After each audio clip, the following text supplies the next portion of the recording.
আসসালামু আলাইকুম দর্শক, নুরস মামের আরও একটি নতুন পর্বে আপনাদেরকে স্বাগতম। দর্শক, আমার আজকের পর্বে থাকছে 6 মাস থেকে 2 বছর বয়সী বাচ্চাদের জন্য খুবই পুষ্টিকর এবং মজাদার একটি সুজির রেসিপি। অনেক সময় নতুন মায়েরা বুঝতে পারে না যে বাচ্চাকে প্রথমবার কিভাবে সুজি রান্না করে দিলে সেখান থেকে বাচ্চা সঠিক পুষ্টি পাবে এবং বাচ্চার হজমেও কোনো সমস্যা হবে না। তো তাদের জন্যই আমার আজকের রেসিপি। তাই এখানে আর কথা না বাড়িয়ে সরাসরি চলে যাচ্ছি মূল আয়োজনে। তো খাবারটি তৈরি করতে আমার প্রথমেই লাগবে খুব ভালো পাকা দেখে একটি কলা। দর্শক, বাচ্চাদের জন্য কলা একটি পুষ্টি সমৃদ্ধ ফল, যা দ্রুত বাচ্চাদের শরীরে শক্তি যোগায়, মস্তিষ্কের কার্যকারিতা বাড়ায়, হজম ক্ষমতা বাড়ায় এবং রোগ প্রতিরোধ ক্ষমতা বৃদ্ধিতে সহায়তা করে। আর এতে থাকা পটাশিয়াম, ফাইবার, ভিটামিন সি এবং কার্বোহাইড্রেট শিশুদের শারীরিক ও মানসিক বিকাশের জন্য খুবই গুরুত্বপূর্ণ ভূমিকা পালন করে। আর কলা খুবই সহজপাচ্য একটি ফল হওয়ার কারণে 6 মাস থেকে বাচ্চাকে এটি খাওয়ানো যাবে। যাই হোক, আমি এই কলাটিকে একটি কাঁটা চামচের সাহায্যে খুব ভালোভাবে ম্যাশ করে নিয়েছি। দেন চুলায় চলে আসলাম। চুলায় একটি পরিষ্কার প্যান বসিয়ে এতে দিয়ে দিচ্ছি সামান্য একটু ঘি। 6 মাস বয়স থেকেই আপনারা বাচ্চাদের খাবারে অল্প অল্প করে ঘি, বাটার এবং অলিভ অয়েল ব্যবহার করতে পারবেন।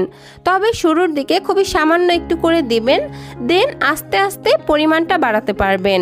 তো আমি এখানে খুবই সামান্য একটু ঘি দিয়ে নিলাম। তারপর এর মধ্যে দিয়ে দিচ্ছি বাচ্চার চাহিদা অনুযায়ী সুজি।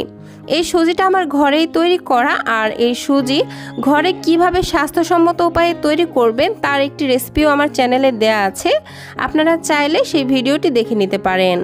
আর সেই ভিডিওটির লিংক আমি এই ভিডিওর কমেন্ট সেকশনে দিয়ে দিব। যাই হোক, আমি চুলার আঁচ একদম লোতে রেখে এই ঘিয়ের মধ্যে সুজিগুলোকে মোটামুটি 2 থেকে 3 মিনিটের মতো ভেজে নিচ্ছি। 2 থেকে 3 মিনিট ভেজে নেওয়ার পর যখন সুজি থেকে খুবই সুন্দর একটি ফ্লেভার বের হবে, তখন আমি সুজিগুলো সেদ্ধ হওয়ার জন্য দিয়ে দিব পরিমাণ মতো বিশুদ্ধ খাবার পানি। 1 বছরের আগে বাচ্চাদের খাবারে গরুর দুধ যুক্ত করা যাবে না। তবে যারা 1 বছরের বড় বাচ্চাদের জন্য খাবারটি রান্না করতে চাচ্ছেন, তারা কিন্তু চাইলে এখানে পানির পরিবর্তে গরুর দুধ দিয়েও রান্না করতে পারবেন। এখন হচ্ছে আমি একটি চামচের সাহায্যে পানির সঙ্গে সুজিগুলোকে খুব ভালোভাবে মিশিয়ে নিচ্ছি। দেন চুলার আঁচ মিডিয়াম এবং লো এর মাঝামাঝি রেখে এই সুজিগুলোকে খুব ভালোভাবে সেদ্ধ হওয়া পর্যন্ত রান্না করে নিচ্ছি।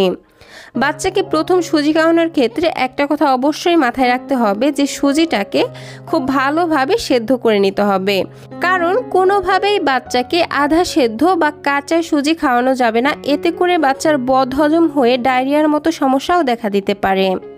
যাই হোক, আমি পর্যাপ্ত পরিমাণে পানি দিয়ে এই সুজিগুলোকে মোটামুটি 6 থেকে 7 মিনিট রান্না করে নিয়েছি। আর দেখতেই পাচ্ছেন এতক্ষণে আমার সুজিগুলো কিন্তু খুব ভালোভাবে সেদ্ধ হয়ে গেছে, আর পানিটাও শুকিয়ে ঠিক এরকম পর্যায়ে চলে এসেছে। এখন হচ্ছে আমি আগে থেকে যে কলাটা ম্যাশ করে রেখেছিলাম, সেই ম্যাশ করে রাখা কলা সুজির মধ্যে দিয়ে দিচ্ছি আর চামচের সাহায্যে খুব ভালোভাবে মিশিয়ে নিচ্ছি। যেহেতু বাচ্চার 1 বছর বয়সের আগে তাদের খাবারে কোনো ধরনের লবণ এবং চিনি যুক্ত করা যাবে না, তাই এই কলা দেওয়ার ফলে কিন্তু খাবারটি ন্যাচারালভাবেই অনেকটা মিষ্টি হয়ে গেছে।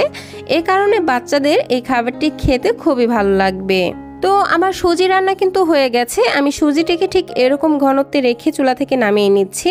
তবে আপনারা বাচ্চাদেরকে যে যেমন ঘনত্বে রেখে খাবার খাওয়ান, এই খাবারটিকে ঠিক সেই রকম ঘনত্বে রেখে চুলা থেকে নামিয়ে নেবেন।